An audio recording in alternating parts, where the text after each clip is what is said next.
Hey, Mike and Gretchen, it's Max. I wanted to share with you the latest information that I was able to find regarding your condo on Amazon. Um, I just pulled up properties that are identical to it, and they're the same size.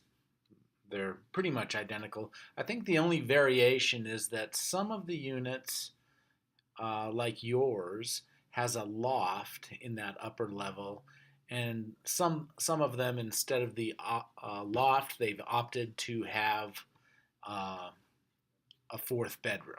So they're the same overall size, and then the above ground square footage they're identical. So I think it's just a point of preference. I wouldn't say there's less value without that fourth bedroom.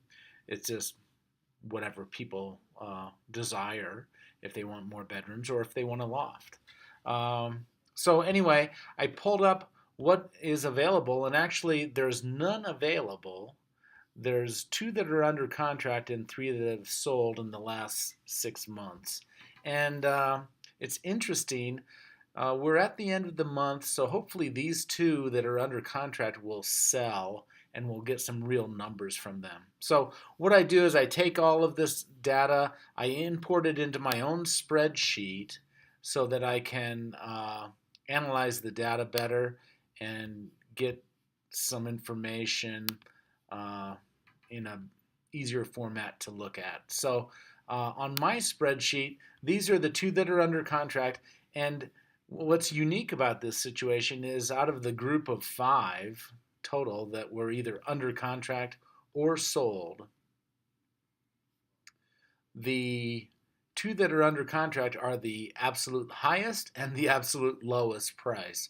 So it'll be interesting to see where these come in at and gives us some more accurate information. Like I said, hopefully within this next week, they will close and register in the sold column so that we can see what these numbers are, because this price is what they were asking uh, at when they went under contract.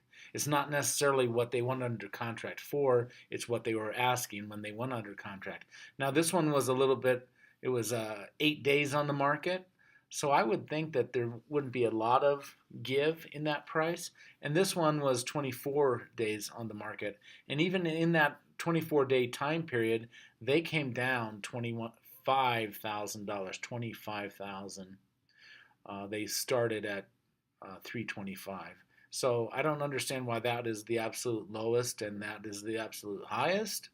I don't see a trend there. Usually, you'd see the lowest in an upward trending market. You'd see the lowest as the longest to go, and that's not the case. So I'm hoping that in the time that you're moving, these will have closed and we'll have some better numbers. Anyway, if I look at the solds again, these are all identical units. These two are identical to yours as far as showing the three bedrooms, and this one is showing one less bathroom. So there might be a little bit of variation in some of the interior finishes of these units, but again, they're the exact same size.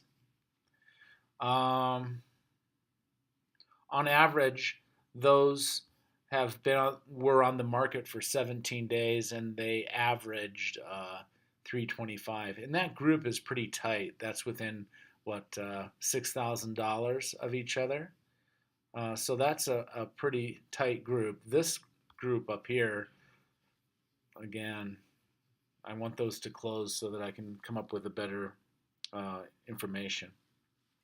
So um, I will take you to the listings just to show you what these look like. So let's take a look at just the two that are under contract. The one that is the highest price, it's showing it's the highest price. Let's take a look at that one and see how it looks compared to yours.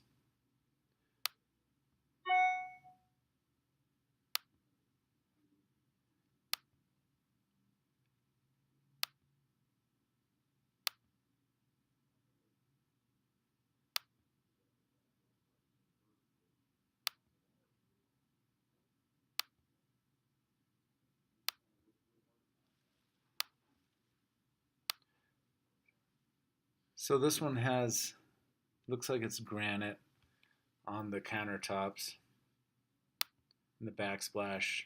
And the ash cabinets and the stainless appliances. Again, you're going to have to just kind of compare it to yours.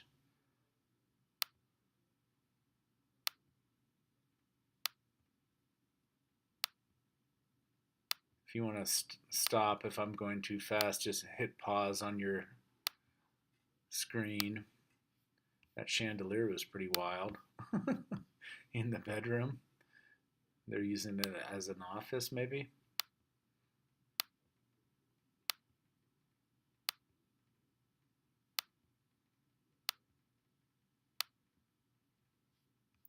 So that's that one, and that's the record price. And again, they haven't gotten that price necessarily.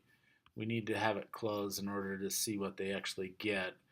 And then this next one is the record low price. So you can see they originally started at 325 and now they're at 300 when they went under contract.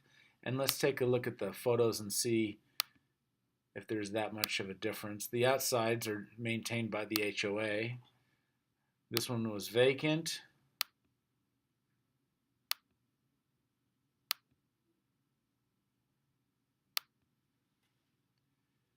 It has the oak cabinets with the 32-inch uppers and laminate for the countertops.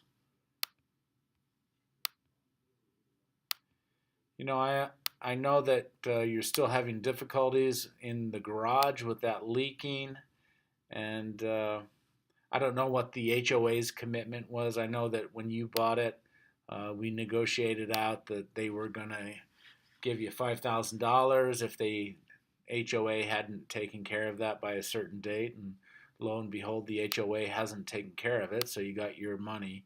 I'm just wondering what you've been hearing from the HOA as far as their commitment to make that right. I don't know.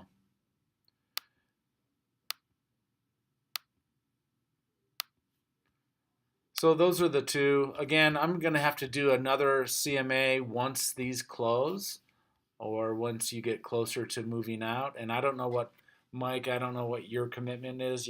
As far as you said that you were thinking that you would do some of that work in the basement or have it done in the garage. That water damage, I don't know. So, we could play that same game that they played with you, is to say, hey, the HOA is going to take care of it because that's what they were promising at that time. And then if they don't take care of it by a certain amount of time, then that money is transferred to the buyer. So anyway, I just wanted to share that with you, give you the latest, greatest information on what's going on in Stonegate.